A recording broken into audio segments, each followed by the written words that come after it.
உறவுகளால் உதாசீனப்படுத்தப்பட்ட உள்ளங்கள் அனைவருமே அந்த கசப்பான நிகழ்வுகளை நெஞ்சத்தில் கொண்டு வந்து அல்ஹம்துலில்லாஹ் இந்த சலவாத்தை மொழிந்து அல்லாஹ்விடத்தில் ரப்பே எனக்கு நீ ஒரு நல்ல ஒரு உயர்வை தா, இஸ்ஸத்தை தா, கண்ணியத்தை தான்னு சொல்லி கேளுங்க.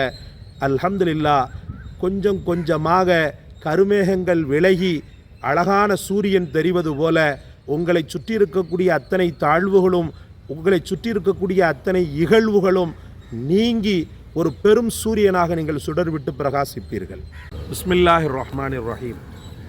கண்ணியத்திற்கும் மதிப்பிற்கும் உரிய எல்லாம் வல்ல அல்லாஹ்வின் நல்லடியார்களே, அல்லாஹ் ரப்புல் ஆலமீன் இந்த உலகத்தின் வாழ்க்கையில் எந்த ஒரு மூமினையுமே ரொம்பவும் இலக்காரமாகவோ அல்லது தாழ்ந்தவனாகவோ படைக்கவில்லை. மனிதன் என்ற அந்த இஸ்ஸத்தை அல்லாஹு தஆலா எப்போது ஏற்படுத்தினான் என்றால் ஆதிபிதா ஆதம் அலைஹிஸ்ஸலாமுடைய அந்த ஒரு பிறப்பிலேயே அல்லாஹு தஆலா ஏற்படுத்தி விட்டான்.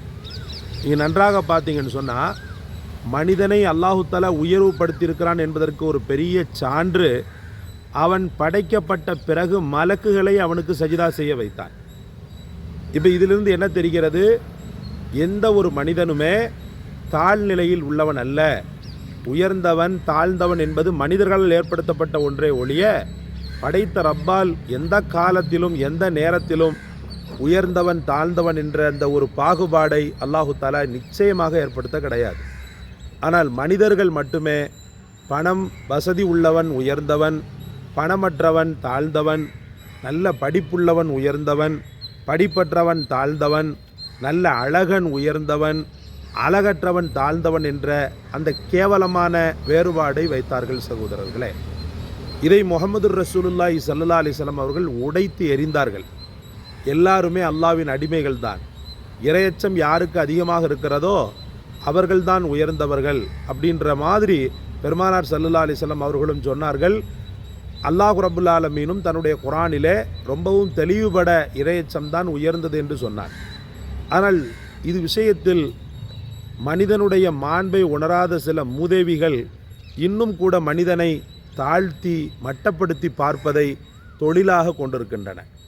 உறவுகளை எடுத்துக்கொண்டீர்களேயானால் உறவுகளில் தாழ்ந்தவனை, ஆக அடிமட்டத்தில் இருப்பவனை, பொருளாதார ரீதியில் நலிந்தவனை கேவல பொருளாக பார்க்கக்கூடிய தன்மை அதிகமாக இருக்கிறது. சில நாட்களுக்கு முன்பு ஒரு காணொளி ஒன்றை உங்களுக்கு நான் தந்தேன். அதில் உறவுகளில் மட்டமாக பார்ப்பவனுடைய மனோபாவத்தை உங்களுக்கு நான் பிரதிபலித்தேன். அதை நிறைய மக்கள் ரசித்தீர்கள். நிறைய மக்கள் உங்களுடைய வேதனைகளை என்னிடத்தில் பகிர்ந்து கொண்டீர்கள். அல்லாஹ் ரப்புல் ஆலமீன் நிச்சயமாக உறவுகளால் உதாசீனப்படுத்தப்படக்கூடிய ஒவ்வொரு ஆன்மாவிற்கும் அல்லாஹு தஆலா உயர்வை தருவானாக, இஸ்ஸத்தை தருவானாக. கேவல பொருளாக பார்க்கப்பட்ட ஒவ்வொரு ஆன்மாவிற்கும் அல்லாஹு தஆலா கண்ணியத்தை தருவானாக, அந்தஸ்தை தருவானாக. அன்பிற்குரிய அல்லாஹ்வின் பெருமக்களே, ஒரு காலகட்டத்தில் நம்முடைய வீட்டிற்கு அதிகமாக வரக்கூடிய ஒரு உறவு, அவர்கள் நமக்கு தூரத்து உறவாக இருந்தாலும் நம் பெற்றோர்கள் மீது அவர்கள் கொண்ட அன்பின் காரணமாகவும் நாங்கள்லாம் சின்ன சின்ன பிள்ளையாக இருந்தோம், 4 பிள்ளைங்க இருந்தோம் அப்படின்றதுனால எங்கள் வீட்டுக்கு வந்து என்ன பண்ணுவாங்கன்ட்டு சொன்னால் எங்கள் தாயாருக்கு ஒத்தாசை செய்வாங்க. வறிய சூழ்நிலை, ஒரு குடிசையில் தான் வாழ்ந்தோம். கடுமையான வெயில், கடுமையான மழை, இதையெல்லாம் தாண்டி தான் நம்முடைய ஜீவனம் கழிந்து கொண்டிருந்தது. ஆனால் அந்த நிலையிலும் தான் ஒரு குடிசையில் வாழ்ந்தாலும் குடிசையில் இருக்கக்கூடிய தன்னுடைய தூரத்து உறவிற்கு அவர்கள் நெருக்கத்து உறவை போல உதவி செய்தார்கள். ஒரு தடவை கொஞ்சம் வசதி வாய்ப்புள்ள ஒரு நபர் எங்கள் வீட்டிற்கு வந்தார். வந்து எங்களிடத்தில் பேசி கொண்டு பழகி கொண்டு உறவாடி கொண்டிருக்கக்கூடிய சூழலில் அப்போ அந்த அம்மா வந்துட்டாங்க. நாங்கள் மதிக்கக்கூடிய அந்த உறவு வந்துட்டு என்ன பண்ணாங்கன்னு சொன்னால் அவங்க பாட்டுக்கு சலாம் சொல்லிவிட்டு வீட்டில் என்ன லாத்தா பண்ணீங்க, எது லாத்தா பண்ணீங்கன்னு சொல்லிவிட்டு அவங்க பாட்டுக்கு காய்கறியை நறுக்கிட்டு வாங்கிட்டு இருந்தாங்க. அப்போ இவர் கொஞ்சம் கூட யோசிக்காமல் யாருன்னு கேட்கணுமா இல்லையா, இவங்க யார், எங்கேருந்து வர்றாங்க அப்படின்னு கேட்குறது நியாயமானது, அது பொதுவானது.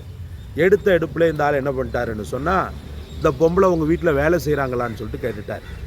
நீயே ஒரு வேலைக்காரி மாதிரி இருக்கிற, நீயே ஒரு ஏழ்மை நிலையில் இருக்கிற, பரவாயில்லையே உன் வீட்லையும் வேலை செய்கிறதுக்கு வேலைக்காரியை வச்சுக்கிட்டியான்ற மாதிரி எங்கள் பெற்றோர்களை பார்த்து, என்னுடைய தாயாரை பார்த்து கேட்டார். கேட்டதில் நொறுங்கி போனது என்னுடைய தாய் மட்டுமல்ல, அங்கே எங்களுக்கு உதவி செய்ய வந்த அந்த உறவும் நொறுங்கி போனது. அப்படியே என்ன பண்ணாங்கன்னு சொன்னால், அந்த அம்மா அப்படியே இருந்துட்டு வெளியில் அந்த அவமானம் தாங்க முடியாமல் வெளியில் போயிட்டாங்க. வெளியில் போன உடனே எங்களுக்கு இருப்பு கொள்ளலை. நாங்கள் பிடிச்சி அப்போவே சின்ன வயசுலேயே சத்தம் போட்டோம். என்ன சாச்சா பேசுகிறீங்க, உங்களுக்கு தெரியுமா அவங்க வேலைக்காரங்க அப்படி இப்படின்னு சொல்லிட்டு தெரியுமா, நீங்கள் பாட்டுக்கு வாயில் வந்ததெல்லாம் கண்டமணிக்கு பேசுனீங்க, என்ன இப்படி பேசுகிறீங்க எல்லாரும் அப்படின்ன உடனே அவங்க எங்களுடைய உறவு, எங்களுடைய தூரத்து உறவு, எனக்கு பெரியம்மா முறை வேணும்னு நான் சொல்கிறேன். அப்போ நான் ஓத ஆரம்பித்த காலன்னு வச்சுக்கிறேங்களேன். எங்களுடைய தாயார் என்னுடைய சகோதரி அப்படின்னு சொல்லிட்டு என்ன செய்கிறாங்க சொல்கிறாங்க. வெளியில் அவமானம் தாழாமல் வெளியில் சென்ற அவர்களை ஓடோடி சென்று என் தாயும் நாங்களும் வாங்கம்மா வாங்கம்மான்னு சொல்லிட்டு கூப்பிட்டோம். ஆனால் அவங்க நான் கொஞ்ச நேரம் கழித்து வரணுமா அப்படின்ட்டாங்க. இல்லைம்மா நீங்கள் வந்தே ஆகணும்னு சொல்லிட்டு அல்ஹம்துலில்லாஹ் அவங்கள உட்கார வச்சு தாயாரும் நாங்களும் சேர்ந்து வேலை பார்த்து அன்னைக்கு அவங்கள ஒரு இஸ்ஸத்தாக ஒரு கண்ணியமாக வைத்த அந்த நிகழ்வு, அந்த ஆளுக்கு முன்னாடி அவங்கள கண்ணியப்படுத்திய நிகழ்வு இன்னும் என் நெஞ்சத்தில் நிழலாடுகிறது. அதனால் யாரையுமே மட்டமாக நினைத்து மதிப்பிடுறத உள்ளத்தில் இருந்து பிடுங்கி எறியணும். அதுக்கு பிறகு அல்லாஹ் ரப்புல் ஆலமீன் சம்பந்தப்பட்ட அந்த அம்மாவுக்கு எவ்வளோ பெரிய வாழ்க்கையை கொடுத்தான் தெரியுமா? மாஷா அல்லாஹ். அந்த 2 பிள்ளைகளையும் கஷ்டப்பட்டு வளர்த்த ஆளாக்கி தகுதியான வேலைக்கு வெளிநாட்டுக்கு அனுப்பிச்சு இன்னைக்கு 2 பிள்ளைகளுமே சொந்த வீடு வாசலோட புள்ள குட்டிகளோட தன் தாயை தாங்கு தாங்கு தாங்கு என்று தங்கமாக தாங்கக்கூடிய ஒரு சூழலை அல்ஹம்துலில்லாஹ் இப்பவும் நான் கண்ணால் பார்க்குற மாதிரி இருக்குது. நம்ம வீட்டில் ஒரு ஆத்மார்த்தமாக வேலை செய்து வெட்டி செய்து நம்மீது பாசம் செலுத்திய அந்த தாய் இன்னைக்கு நம்மளை விட உயரத்தில் இருக்கிறாங்க. அதனால் யாரையுமே மட்டமாக நினைக்கிறத கைவிடுங்க. எந்த காலத்திலும் அல்லாஹ் ரப்புல் ஆலமீன் யாரையுமே ஒரே நிலையில் வைக்கிறதில்லை. ஒரு காலம் இல்லாட்டாலும் ஒரு காலம் தன் கருணை பார்வையை அவர்களுடைய விஷயத்தில் செலுத்தி அல்லாஹ் உயர்ந்த நிலையில் அவங்களுக்கு அல்லாஹ் வாழ்வாதாரத்தை அளிக்கிறான். அன்பிற்குரிய அல்லாஹ்வின் பெருமக்களே, அப்போ இந்த அவமானம் அப்படின்றது உறவுகளின் மூலமாக ஏற்படுவது அப்படின்றது ரொம்பவுமே மோசமானது. மற்றவங்க செய்யக்கூடிய அவமானத்தை விட உறவுக்காரன் செய்யக்கூடிய அவமானம் இருக்குது பாருங்களேன், அது உக்கிரமானது. அல்லாஹ் பாதுகாக்கணும். நிறைய கமெண்டர்ஸ் என்கிட்ட பரிமாறிக்கிட்டீங்க, என் உறவுகளை என்னை கேவலப்படுத்துகிறான், என் உறவுகளை என்னை உதாசீனப்படுத்துகிறான்னு சொல்லிட்டு. உண்மை நிலையும் அதுதான். முகமது ரசூலுல்லாவை அவமானப்படுத்தின அத்தனை பேர் யாருன்னு நினைக்கிறீங்க? உறவுகள் தான். இந்த மண்ணா போன அபூ லஹப் இருக்கிறானே, அவன் யார்?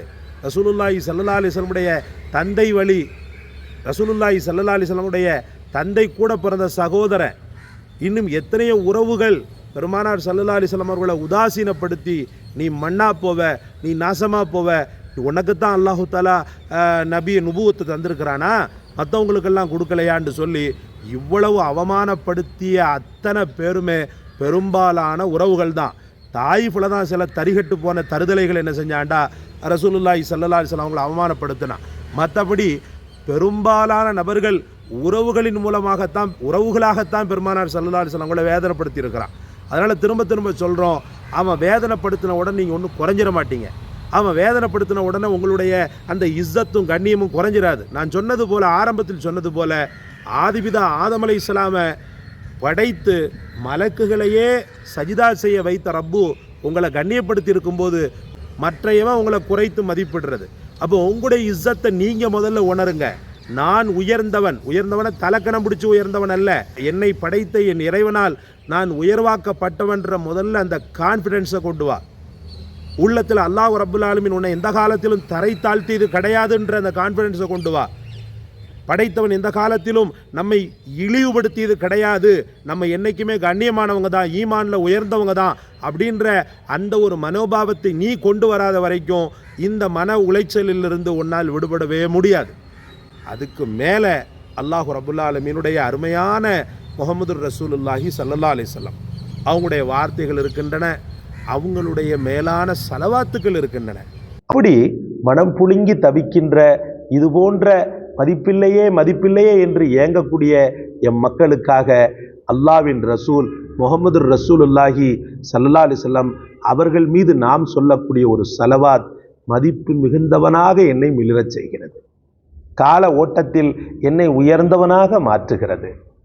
அந்த ஸலவாத்தை துல்ஹஜ் மாதம் இன்ஷா அல்லாஹ் ஓதி ஓதி ஓதி ரசூலுடைய துஆபரக்கத்தை பெற்று வாழ்க்கையில் உச்சம் தொடுங்கள். சரி, ஹைர்.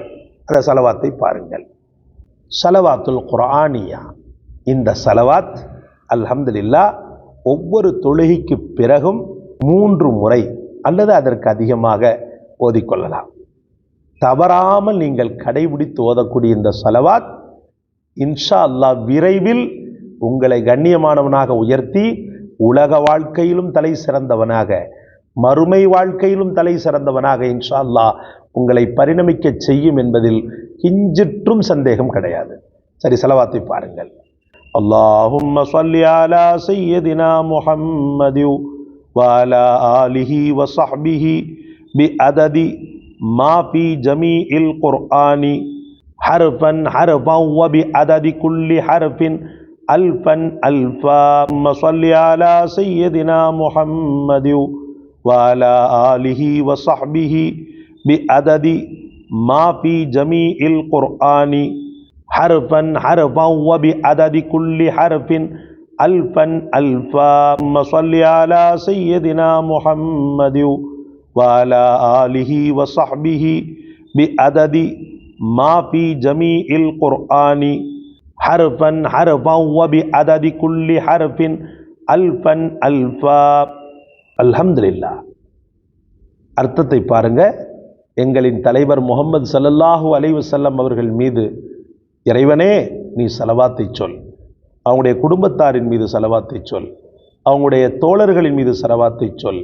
குர்ஆனில் இருக்கக்கூடிய ஒவ்வொரு எழுத்தின் எண்ணிக்கை அளவு, அதே போல குர்ஆனில் இருக்கக்கூடிய ஆயிரக்கணக்கான எழுத்தின் அளவு அந்த நாயகத்தின் மீதும் அவர்களுடைய குடும்பத்தாரின் மீதும் அவர்களுடைய தோழர்களின் மீதும் இச்சலவாத்தை மொழிந்துவிடு இறைவாண்டு. உறவுகளால் உதாசீனப்படுத்தப்பட்ட உள்ளங்கள் அனைவருமே அந்த கசப்பான நிகழ்வுகளை நெஞ்சத்தில் கொண்டு வந்து அல்ஹம்துலில்லாஹ் இந்த சலவாத்தை மொழிந்து அல்லாஹ்விடத்தில் ரப்பே எனக்கு நீ ஒரு நல்ல ஒரு உயர்வை தா, இஸ்ஸத்தை தா, கண்ணியத்தை தான்னு சொல்லி கேளுங்க. அல்ஹம்துலில்லாஹ் கொஞ்சம் கொஞ்சமாக கருமேகங்கள் விலகி அழகான சூரியன் தெரிவது போல உங்களை சுற்றி இருக்கக்கூடிய அத்தனை தாழ்வுகளும் உங்களை சுற்றி இருக்கக்கூடிய அத்தனை இகழ்வுகளும் நீங்கி ஒரு பெரும் சூரியனாக நீங்கள் சுடர்விட்டு பிரகாசிப்பீர்கள். அல்ஹம்துலில்லாஹ். ஆத்மார்த்தமாக வேலை செய்து நம்மீது பாசம் செலுத்திய அந்த தாய் இன்னைக்கு நம்மளை விட உயரத்தில் இருக்கிறாங்க. அதனால யாரையுமே மட்டமா நினைக்கிறத கைவிடுங்க. எந்த காலத்திலும் அல்லாஹ் ரப்புல் ஆலமீன் யாரையுமே ஒரே நிலையில வைக்கிறது இல்லை. ஒரு காலம் இல்லாட்டாலும் ஒரு காலம் கருணை பார்வையை அவர்களுடைய விஷயத்துல செலுத்தி அல்லாஹ் உயர்ந்த நிலையில் அவங்களுக்கு அல்லாஹ் வாழ்வாதாரத்தை அளிக்கிறான்.